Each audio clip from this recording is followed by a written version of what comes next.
Ndongeye kubaramutsa mwese mu izina ry'umwami wacu Yesu Kristo, abakunzi ba radio na televiziyo atakwihana nta juru. Tugiye muri wa mwanya w'ikiganiro igihe cyo kubohoka, ikiganiro mushikirizwa na Pasiteri Gatore Fabrice. Rero n'abarambiye tugiye kuba mu mwanya w'ijambo ry'Imana, tugiye kuvugana ku majambo ya Eliya na Elisa. Ndaza guhagarara ku ijambo rivuga ngo kumira kuco ufise. Ndaza guhagarara ku ijambo rivuga ngo kumira kuco ufise. Uyu mwanya rero reka turabe ijambo ribekana mu gitabo c'abami ba kabiri, igice ni ca kabiri nyene. Hanyuma turasoma umurongo wa 6, twongere dusome n'uwindwi. Turasoma mu izina ry'umwami wacu Yesu Kristo. Jambo ry'umutwe riravuga ngo Eliya aduganwa mu ijuru. 6 aravuga ngo Eliya yongera kumubarira ati ndasigara hano kuko Uhoraho antumye kuri Yorodani. Nawe aramwishura ati ndahiye uguhoraho kuhoraho nawe wenyene, ati ndahiye uguhoraho kuhoraho nawe nyene ndakurahiye sinandukana nawe.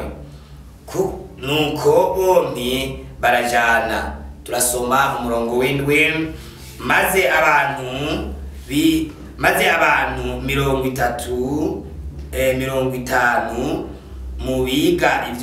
mubiga ivyo kuvugishwa baragenda, bahagarara kure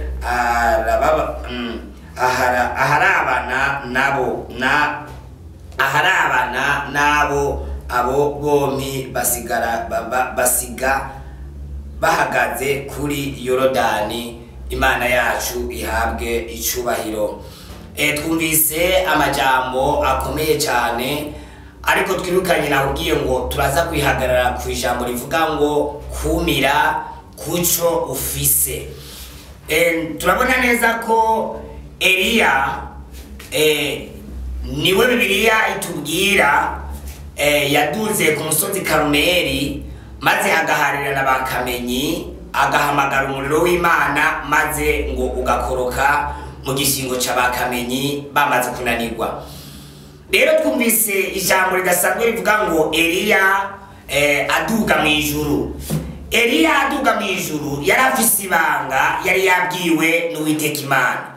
Ariko nagomba babwire ko Eliya yaragendanye na Elisa. Elisa yari mugenzi cyane wa Eliya. Maze ngo Elisa arahana aryamye, Uwiteka Imana mwibira ibanga ko noneho Eliya ari buduganwe. Maze Elisa yakira ijwi ry'Imana, yakira icyo yavuganye n'Imana, akigira ibanga muri we. Maze Eliya ashirako afata urugendo aragenda. Maze Eliya yagerageje cyane kuba yosezera Elisa, ariko Elisa kubera hari icyo yavuganye n'Imana cyari ndani mu mutima wiwe, abwira Eliya ati ntabwo ndi butandukane nawe, aho uja hose turajana. Nshuti mukundwa uri kuranyumviriza, mukunzi canke munywanyi wa radio na televiziyo atakwihana nta juru, hari icyo wabwiwe n'Imana. Ndagomba kuvugana nawe ngo wumire kuco wabwiwe n'Imana. Hari ingororano muco wabwiwe n'Imana, hari inyishu muco wabwiwe n'Imana. Elisa hari icyo yabwiwe n'Imana. Twumvise neza ngo bageze ngo Yeriko, abiga mu byo kuvugishwa begera Elisa, baramubarira ngo mbega waruzi ko mu kanya gato sobuja ari bujanwe? Maze Elisa arabishura ati ibyo ndabizi, ahubwo mube mucecetse, mube mwinumiye gato. Nshuti mukuru nakomenda kubwire, Elisa agira ibanga kuco yari yavuganye n'Imana. Abantu benshi muri kino gihe Imana iravugana nabo, ariko bakavuga icyo Imana avuganye nabo mu gihe kidakwiye. Ariko Elisa azigama icyo avuganye n'Imana. Ndi kwijambo rivuga ngo kuzigama icyo wavuganye n'Imana, kuzigama ibanga wabwiwe n'Imana. Hari ibanga wabwiwe n'Imana, hari icyo Imana yakubwiye mu ijoro ryane, hari icyo Imana yakubwiye uri ku musozi uri kurasenga, hari icyo Imana yakubwiye uri mu cyumba uri kurasenga. Zigama icyo Imana yakubwiye, hagarara ku cyo Imana yakubwiye, wowe ugumye ibanga ry'Imana gusa. Ibisigaye byavuganye nawe izobishitsa, ibisigaye byavuganye nawe izobikora. Reka kumena ibanga mu gihe kitaragera. Hari ingorora muri kimwe avugana n'Imana, maze Elisa azigama icyo yavuganye n'Imana, ajana na Eliya. Nagomba nakubwire, Eliya yarazi ko icyo yavuganye n'Imana agomba kuduganwa, ariko hari icyo Imana yari yarahishije Elisa, Imana yari yarahishije Eliya. Eliya ntiyarazi ko hari icyo Imana yari yabwiye Elisa, ariko Elisa hari icyo Imana yari yamubwiye ko Eliya ari buduganwe. Maze rero Elisa noneho aguma inyuma ya Eliya, kuko Elisa hari icyo yari akeneye kuri Eliya. Maze noneho ngo bageze kuri Yorodani, maze nawe nyene ngo Eliya yongera abwira Elisa ati ndakwinginze tandukana nanje. Ariko ngo Elisa abaho ndakurahiye uguhoraho kuhoraho, kandi ndakurahiye nabo ubwawe nyene sindi buvane nawe. Haleluya. Nshuti bakundwa ba radio na televiziyo, atakwihana nta juru. Hari icyo wavuganye n'Imana, irinde gutandukana n'Imana, irinde gukora icyaha. Icyaha kizotuma utandukana n'Imana, icyaha kizotuma uva mu bugombe bw'Imana, icyaha kizotuma utongera kumva ijwi ry'Imana, icyaha kizotuma uba imbata yacu, icyaha kizotuma uva mu masezerano y'Imana. Icyaha kigutandukanya n'abakunzi bawe, icyaha kigukura ko amavuta y'Imana. Irinde icyo gutandukanya n'Imana. Maze Elisa aguma kucyo yavuganye n'Imana, yanga gutandukana na Eliya, kuko hari icyo araretse kuri Eliya. Maze birambarira neza, hagera igihe ngo Eliya arabwira Elisa ngo saba icyo ugomba. Maze Elisa aramubwira ngo ndagomba imigabane 4 ku migabane yawe.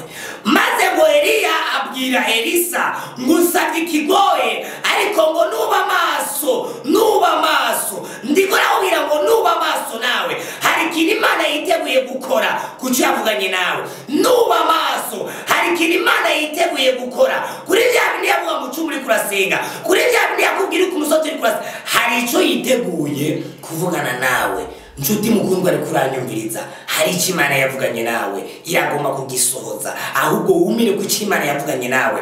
Elisa yumira ku cyo Imana yavuganye nawe, inyuma yo kumira ku cyo Imana yavuganye nawe, mu kuduga kwa Eliya, maze Elisa atora umugabane w'umutamana wa Eliya. Imana yacu ihabwa icyubahiro. Hari umugabane Imana yaguteguriye, ariko umira ku cyo wavuganye n'Imana, umira kucho Imana yaguhaye. Hari icyo Imana yaguhaye, hari icyo Imana yavuganye nawe, wumire kuri icyo nyene, wumire ku cyo Imana yavuganye nawe. Icyo yavuganye nawe kizogutera umunezero, icyo yavuganye nawe kizogutera gushikama cyane, icyo yavuganye nawe kizogutera kwemerwa n'abo batakwemera. Icyo yavuganye nawe bamwe bavuga ko udasoye, bagiye kubona ko ushoboye. Nshuti mukundwa, ndatura ubushobozi bw'Imana kuri wewe, ndatura imbaraga z'Imana kuri wewe, ndatura kuramiriza mu rugendo kuri wewe, ndatura kubohorwa n'Imana kuri wewe, ndatura imbaraga zo kuzigama icyo Imana yavuganye nawe, ndatura imbaraga z'Imana kuri wewe, kuzigama ibanga ry'Imana. Abakozi benshi muri kino gihe, abakozi b'Imana benshi muri kino gihe, abavugishwa benshi muri kino gihe, abaprofete benshi muri kino gihe, nibariko barazigama icyo Imana yavuganye nabo, nibariko barazigama icyo Imana yabahaye. Ariko nabo bakubwire, nuzigama icyo wavuganye n'Imana, nuzigama icyo Imana yakubwiye, hari ingororano nziza, hari no gutabagwa n'Imana. Nshuti mukundwa ari kuranyumviriza, iyo ni ijambo ry'Imana. Reka rigira icyo rikoze ku buzima bwawe, kandi reka rigufashe mu buzima bwawe, kandi rikubohore mu buzima bwawe. Reka dusenge Imana. Data mu izina rya Yesu Kristo, uhoraho Mana y'amahoro, uhoraho Mana y'urukundo, reka nsengere buri muntu wese, Uwiteka Mana y'amahoro, yavuganye nawe, umuhe kuzigama kucyo yavuganye nawe, uwahawe vision, umuhe kuzigama kuri vision wamuhaye, ububasha bwawe n'ubutware bwawe Mana bumushika naho agomba gushika, kandi byose biri mu gushaka. Urakoze kuri umwizigirwa, urakoze kandi kubikoze, byose biri mu gushaka, mu izina rya Yesu Kristo Munyazareti, amen.